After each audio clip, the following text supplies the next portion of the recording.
Hi,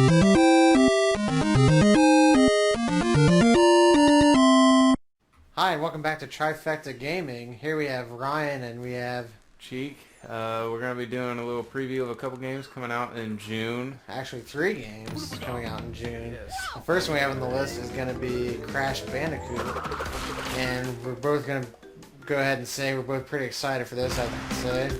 Looks like a great game and a great remake, which at the same time I kind of wish they'd do something new, but I guess a lot of kids probably haven't played Crash Bandicoot. I guess we are getting older now, and Crash hasn't been out since, I would assume, sometime in the 90s, along with Duke Nukem. Yeah, I mean, it works a lot for both ways. Very nostalgic for a lot of the older ones, and also it allows the younger kids to get familiar with it, so hopefully if they do bring out something new in the future, then it could lead to a new game. Which would be great. A new one would be awesome to play, but it's nice to have this remastered. That way we can finally get our hands on that as well. You can see some of the footage up here now of the game. I mean, it looks great. The detail just compared to how it was back then, just with the water. You know, even the Crash himself, just so much more cleaner and nice. It looks so much better than what it used to, just comparing it. Like, it actually looks clean. Like, it doesn't look quite like what you'd see on the PS4 game, I don't think, but at the same time, like, it's more than good enough to at least be an extremely noticeable difference from the original PlayStation 1 versions. And on top of that, it actually comes with all 3 of them, which is great because, I mean, who doesn't want to play all 3 Crash games if you're going to play one? And on top of that, I mean, that's a lot of game for, I'm assuming what would be probably $40. I mean, that's crazy compared to, like, we probably paid like 50 or 60 bucks back then, or the equivalent of with inflation. So, I mean, that's actually a really great deal. And I think we've all bought remastered games on PlayStation 3 before or on PlayStation 3 of PS2 games. We probably paid like 50, 60 bucks for games that weren't as well remastered compared to this, which looks like they almost redid it from basically the ground up. Yeah, exactly, and we've all done that countless times. And sometimes we're satisfied with it, sometimes we aren't. But this one, we're very excited for. 3 games for, you know, $40 is a steal. I mean, we've bought trash for fucking $60. So I mean, this is, at least we know what we're getting this time around. And it's gonna be great. And then, you know, like we said, hopefully it could lead to its own game here in the future. But for now, that's definitely one that we'll put on the pre-order list, and we're excited to get our hands on it when it comes out next month. Alright, and the next game we have on our list is actually Tekken 7. Now, this game actually looks pretty cool for one reason. One, it has Akuma in it from Street Fighter, which is actually really awesome, and I think a lot of people are looking forward to this. We did get that back in, I don't remember the year actually. We did have that happen with Street Fighter Cross Tekken, but we didn't get a Tekken Cross Street Fighter with the opposite gameplay, where we've been on a 3D plane instead of a 2D platformer like Street Fighter. So this is kind of a thing for now, and I'm hoping they still finish that. But still, this game does look pretty cool for a fighting game.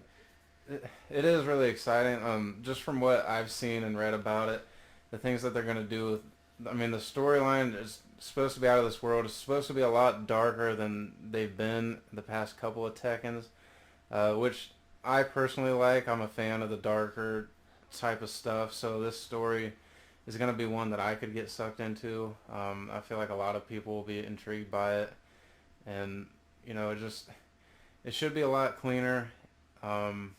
You know, there's a lot of side missions as well if you're into some of the other characters, a lot of side stories there, so it kind of has something for everyone. I'm kind of excited to see what they do with the story and how exactly the fighting works in that. Mainly because, I mean, with the fact that Akuma's in it, playing a Street Fighter character on a 3D plane is going to be really interesting, just because it's not going to work the way it normally would with your movements and your attack and your moving of the left joystick or left D-pad, depending on what you prefer. It's going to be kind of weird, but hopefully they do it right and it actually looks cool. Like I said, I'd like to see them maybe make that Tekken Cross Street Fighter game we've all been hoping for a while now, and maybe they'll get on that next. I think that would be the plan from here. But I mean, it's Tekken, it's a fighting game. I mean, I'm pretty sure everyone's played at least one Tekken at least once in their life, so you know what you're getting into for the most part. But with a different skin. This isn't fucking Mortal Kombat versus fucking DC, this might actually be good. Ooh. Yeah, I'm taking shots at it. I don't care. But I'm kind of looking forward to that, and I'm also looking forward to seeing what they do with it. I'm really hoping that this time around it's just a little bit, I don't know, I hope it's just a little bit funner. And I'm also hoping for just some, maybe more characters and stuff like that, like what we'd expect from it. My biggest concern is the same concern I have with any fighting game is it worth $60?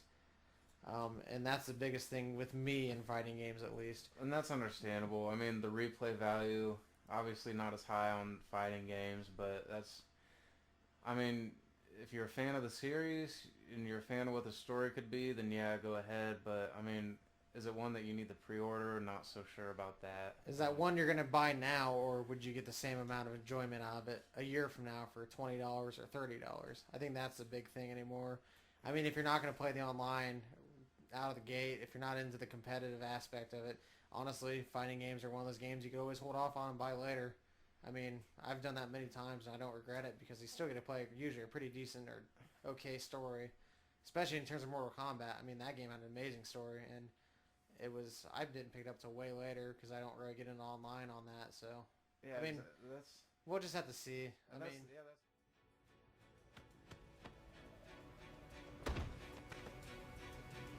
貴様のせいで母さんはわしを倒せるとでも思っておるのか貴様から全てを取り戻す覚悟はできたか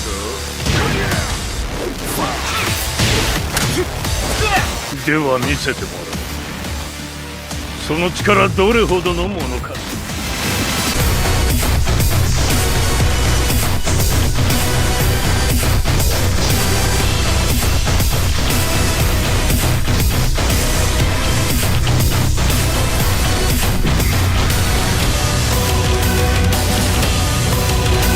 戦いと最後にどちらが立っているかそれだけだ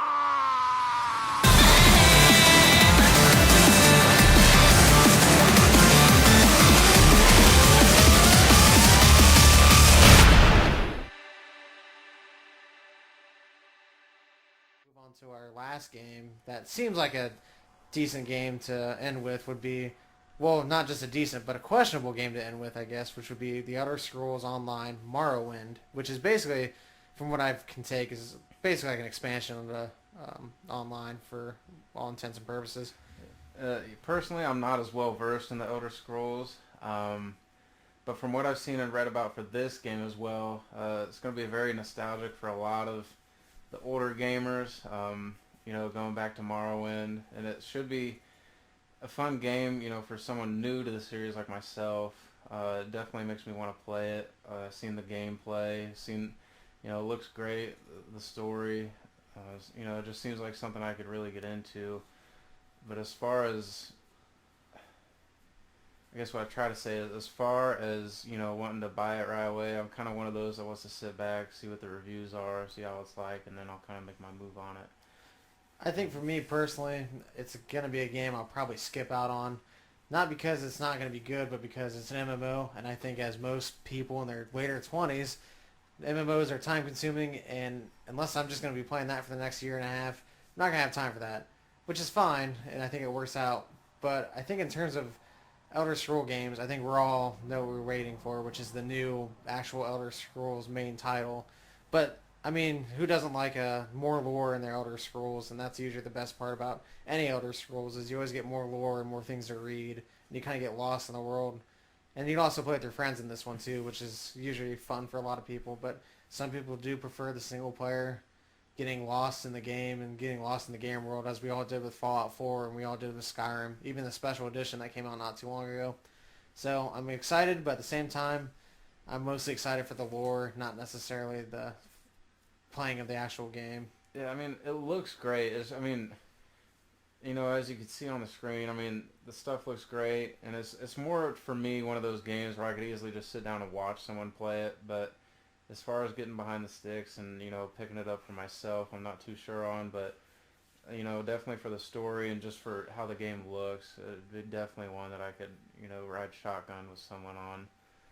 I think the biggest question is what's going to be different from this one from the original online. I think the original online for a lot of people was a disappointment, not because of what the game was, but because of where it went from. I think a lot of people loved the single player and the getting lost in the world and all that.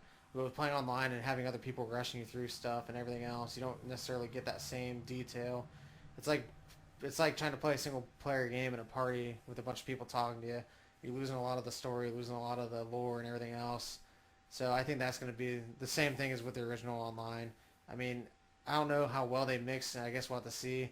This is almost a second chance for them to see what they can really do, and we'll have to see and hope for the best. But as always, I mean, it's not like Bethesda. This isn't going to be a game-breaking thing for Bethesda or anyone else. We all know what we want. We want the new Elder Scrolls, and this is just something to maybe play until then. I mean, the fans of it, they're going to love it regardless. I mean, they have that cult following. It's just, there's going to be those people that can't find anything wrong with these games, and, that's okay. But, it's just a lot of people are excited for it, and, it should be a good game to get them through the summer. All right, I think that's going to wrap it up for this month's, or I guess, preview of some future games coming out. Yeah, not a lot coming out this month. It's pretty slow month. Yeah, definitely has been. I think as we get into maybe later into the summer and towards the school season and everything else, I think we're going to start seeing more games. And I think we're all looking forward to, this holiday season where we should at least be able to get maybe 10 games from between different systems, which will be really neat and interesting to see as you kind of see a bunch of newer games coming out. And so hopefully we get more of that soon, and maybe even some good ones in between. But so far it looks like this summer is going to kind of suck. Yeah, it's going to be pretty slow. Hopefully, we can, next month when we come back and do this with July's lineup, there'll be a couple more titles for us to kind of play around with. But, we're excited for the few games that are going to be given to us, and hopefully this preview kind of gave you some insight on, what's coming out for the gaming world. So. And I think, as we said before, the one game we are looking forward to is going to be Crash. So more than likely, we will be doing some kind of video with that review, if not maybe a full playthrough. So Stay tuned for that at least. And who knows what else we'll get into. I mean, these aren't the only games coming out this month. These are just the big ones that everyone knows about. But as always, Steam usually has a few hidden gems once in a while, so we'll be looking out for those also. Yeah, exactly. And, as always, the best game that we're most excited for is the one coming out last.